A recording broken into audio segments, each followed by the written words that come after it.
نام ان کو دیتے ہیں وہ نیوٹرل کا، اور اب انہوں نے جناب دے دیا ہے نام ان کو ہینڈلر کا. مزے کی بات دیکھیں، کبھی نیوٹرل کہتے ہیں، کبھی ہینڈلر کہتے ہیں، اور یہ کہتے ہیں وہ سب مل کر تانے بانے بنا رہے ہیں، سازشیں کر رہے ہیں. اچھا، انہی کی جماعت کا، انہی کا نامزد کردہ وزیر اعلیٰ، سب سے بڑے پاکستان کے صوبے کا وزیر اعلیٰ پنجاب کا، وہ ان کی تعریفیں کر رہا ہے. نیازی صاحب کہتے ہیں وہ ہینڈلر ہیں، پہلے وہ تھے کیا نیوٹرل تھے، اب وہ ہینڈلر ہو گئے. نیازی صاحب کہہ رہے ہیں یہ سب مل کے میری خلاف سازشیں کر رہے ہیں، اور پھر یہ کہتے ہیں کہ جناب ایکسٹینشن بھی دے دی جائے باجوہ صاحب کو. میری بات سمجھ سے بالا تر ہے کہ نیازی صاحب کا بار بار کا بیانیہ تبدیل ہو کر یہ کس طرف جا رہا ہے، یہ پاکستان کو کس نہج پہ لے کے جا رہا ہے. اور وہ چھوڑتے ہیں ہم اس بات کو، یہاں پر ہم آگے بات کرتے ہیں کہ جناب علی رول آف لا اور پاپولرٹی. یعنی کہ آپ یہ بتائیے کہ قانون وہ بلند ہونا چاہیے، یا کوئی شخص اگر عوام میں پاپولر ہے، کوئی اگر جناب علی اس کے پیچھے 100 200 500 1000 2000 اور 5000 اور 5 لاکھ افراد بھی نکل کر آ گئے، تو 22 23 24 کروڑ 25 کروڑ کی عوام میں سے اگر اس کے پیچھے 1 کروڑ لوگ بھی نکل کر آ جاتے ہیں تو کتنے پرسنٹ ہوا یہ؟ یعنی 1 اور 2% کی جو پبلک اپنے ساتھ لے کے ملک کے اندر نکل کر آ جائے گا، وہ جو ہمارا قانون بنا ہوا ہے، جس کو پاکستان کا کانسٹیٹیوشن کہتے ہیں، وہ اس سے بالاتر ہو جائے گا. کیا یہ ممکن ہے کہ اگر ایک شخص اپنے پیچھے 25 30 ہزار 50 ہزار لاکھ 2 لاکھ 5 لاکھ آدمی 10 لاکھ آدمی اکٹھے کر لے، تو ہمارا قانون جو ہے وہ ہمیں تبدیل کرنا پڑے گا، یا قانون کو ہمیں بلائے طاق رکھ کے اس کی بات سننا پڑے گی؟ یہ کام کس کا ہے؟ اس کے ذمہ داران کون ہیں؟ کون اس پر رولز اور لا کو جو ہے وہ اہمیت دیں گے؟ ہمارے قانون کو، کانسٹیٹیوشن کو اہمیت دی جائے گی، اور اس قسم کے لوگوں کو آج اگر ایک کھڑا ہوا ہے کل دوسرا ہوگا، پرسوں تیسرا ہوگا. ماضی کے اندر بھی دیکھا تھا آپ نے، ایک مولانا صاحب جو فورس بنا کے ڈنڈا بردار آ گئے تھے، سلامی لے رہے تھے، سلوٹ مار رہے تھے، تو ان کو سب نے، نیازی صاحب نے بھی اور ان کی جماعت کے لوگوں میں نہیں، اور ہم نے بھی، اور میں نے بھی خاص طور سے ان کو کنڈم کیا تھا کہ یہ کیا طریقہ کار ہے ریاست کے اندر، ریاست کہ آپ اندر ایک اور ریاست کھڑی کر رہے ہیں. کیا کر رہے ہیں آپ؟ یہ کیا آپ شو کرنا چاہتے ہیں؟ یہ پاور دکھا کے آپ کیا حاصل کرنا چاہتے ہیں؟ کیا آپ قانون سے بالاتر ہو سکتے ہیں؟ نہیں ہو سکتے قانون سے بالاتر. تو یہاں پر کوئی بات یہی ہے کہ یہ وہی نیازی صاحب ہیں جو پیپلز پارٹی کے دور میں بھی اور مسلم لیگ کے دور میں بھی پرائم منسٹر کو گھر بھجوانے میں اہم کردار ادا کرتے رہے. جی انہوں نے قانون کی بالادستی، جناب قانون نے جناب علی کسی کو کسی بات پر، کسی کو کسی بات پر جو ہے وہ فارغ کر دیا. اب جب کھڈا انہوں نے کھودا ہے، اب اس میں گرنے کی باری ان کی آئی ہے، تو اب یہ کہہ رہے ہیں جو میں خطرناک ہو جاؤں گا، میں کال دوں گا. یعنی یہ کال دینے کی دھمکی بار بار کس کو دے رہے ہیں؟ ہمارے ادارے کیوں اس بات پر نوٹس نہیں لیتے کہ بھائی آپ کیا کہہ رہے ہو؟ آپ کا مقصد کیا ہے کال دینے کا؟ آپ افراتفری پھیلانا چاہتے ہو؟ آپ کشد و خون کرنا چاہتے ہو؟ آپ کس کا خون کرو گے؟ آپ کس کے خلاف کال دو گے؟ یقیناً عدلیہ کے خلاف کال دی جائے گی، یقیناً اداروں کے خلاف کال دی جائے گی، عوام کے خلاف تو کال نہیں دی جائے گی نا.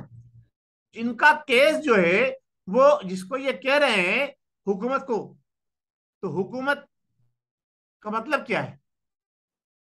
پارلیمنٹ کے ممبر نا، اور ہماری عدلیہ اور ہماری جناب علی عسکری ادارے، یہ حکومت ہے نا. تو آپ عدلیہ اور حکومت یعنی عسکری اداروں اور پارلیمنٹ کے ممبران کے خلاف آپ کال دینے کا مقصد یہ ہے کہ آپ کیا کہنا چاہتے ہیں کہ میں کال دوں گا؟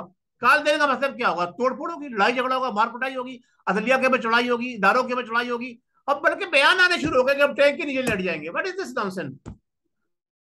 یعنی آپ اپنے عسکری اداروں کے اوپر بھروسہ نہیں کرتے جو آپ کے دفاع کے لیے اپنی جانوں کی قربانیاں دیتے ہیں، بارڈر پر کھڑے ہوتے ہیں، اپنے سینے پہ گولی کھاتے ہیں، وہ آپ کے لیے غیر اہم ہو گئے. اور ایک ایسا شخص جو متنازع ہے، پہلے دن سے متنازع ہے، جس کو بہت بڑا، جس کو یہ منصب دینے کے بعد اداروں کو بہت بڑا سبق حاصل ہوا ہے، آپ اس کو کیا بنانا چاہتے ہیں؟ جو نعوذ باللہ یہ کہتا ہے کہ بس سب سے بڑا وہی ہے. اس کے کچھ لوگ یہی کہہ رہے ہیں. ایک میرے گروپ میں میری بات چیت چل رہی تھی، مہذب گروپ ہے وہ بڑا، اس میں ایک صاحب فرماتے کہ جناب وہ ہے وہ، میں الفاظ کیا ادا کروں کہ وہ کہتے ہیں جناب علی وہ ناؤز باللہ وہ ان سے بڑا اسلامی دنیا کے اندر اب کوئی مذہبی لیڈر ہی نہیں ہے، رحمت اللہ علیہ کہہ دیا انہوں نے. انہیں یہ نہیں پتا کہ رحمت اللہ علیہ کس کے ساتھ لگا جاتا ہے. تو اب بات اس حد تک لوگ پہنچ گئے کہ انہیں یہی نہیں پتا کہ ہمیں کیا کہنا ہے اور کیا کہنا چاہیے. اب یہ ذمہ داری اس وقت پاکستان کو کنٹرول کرنے کی، پاکستان کے اداروں کو تحفظ فراہم کرنے کی، پاکستان کے عدلیہ کو تحفظ فراہم کرنے کی، پاکستان کی موجودہ حکومت کو تحفظ فراہم کرنے کی، اور پاکستان کی عوام کو تحفظ فراہم کرنے کی. ظاہر سی بات ہے کہ جب کچھ لوگ میدان میں نکلیں گے کسی کی حمایت میں، تو کچھ لوگ دوسروں کے جاننے والے بھی ہیں وہ بھی سامنے نکل کر آئیں گے، تو لڑائی دنگا فساد ہوگا. اس سے نقصان کس کو ہوگا؟ ملک کو ہوگا، عوام کو ہوگا. ایک شخص صرف اپنی سیٹ کے خاطر، اپنی ذات کے خاطر پوری قوم کو لڑانا چاہتا ہے، اور ہمارے تمام اداروں کے خلاف وہ الفاظ اس نے ادا کیے ہیں کہ میں یہ نہیں سمجھتا کہ اس سے پہلے کسی نے یہ الفاظ ادا کیے ہوں. اب ہمارے ادارے کیا کریں گے یہ تو اللہ ہی بہتر جانتا ہے. لیکن جہاں تک رول آف لا کی بات ہے، تو میں یہ سمجھتا کہ رول آف لا وہ سب سے اہم ہے، سب سے مقدم ہے. رولز آف لا کا مکمل جو ہے وہ اپلیکیشن ہونا چاہیے. اور ایسے لوگ چاہے ان میں کوئی بھی ہو، چاہے وہ کسی بھی سیاسی اور مذہبی جماعت سے تعلق رکھتے ہو، جو پاکستان کی سالمیت اور پاکستان کے اداروں کے خلاف بات کرتے ہیں، ان کو کڑی سے کڑی سزا ملنی چاہیے، ان کو عبرت کا نشان بنانا چاہیے. ورنہ ایسے سرکرے لوگ اس کے بعد بھی اٹھتے رہیں گے. میں اسی گفتگو پر اپنی گفتگو یہیں پہ ختم کرتا ہوں کہ پاکستان کا مطلب کیا؟ لا الہ الا اللہ. یعنی پاکستان کا یہ نعرہ تھا. اور نظام معیشت کیا ہوگا؟ میں کہتا ہوں محمد رسول اللہ، یعنی ان کے بتائے ہوئے طریقہ کار پر چل کر ہم نے اپنی معیشت کو پروان چڑھانا ہے.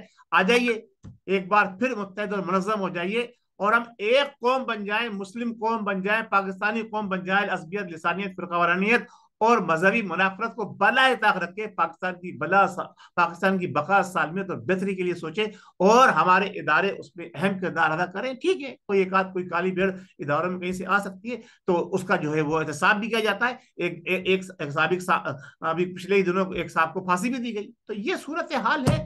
تو ہمیں اب عوام کو سوچنا ہوگا، دانشوروں کو، قلمکاروں کو اور علماء کرام کو جو سچ اور حق پر بات کرنے والے ہیں، وہ پیڈ نہیں، ان کو جو ہے عوام کو جو ہے بتانا ہوگا کہ رولز آف لا امپورٹنٹ ہے، اور شریعت کے مطابق اگر کوئی شریعت کے خلاف بات کرتا ہے، شریعت کے مطابق نہیں چلتا، تو ہم اس کو کنڈم کرتے ہیں. ہمیں ملک کے اندر جو ہے وہ نظام مصطفیٰ کا تحفظ اور مقام مصطفیٰ کا نظام مصطفیٰ کا نفاذ بھی چاہیے، اور مقام مصطفیٰ کا تحفظ بھی چاہیے. پاکستان اسی لیے بنا تھا. پاکستان زندہ باد، ہمارے ادارے زندہ باد.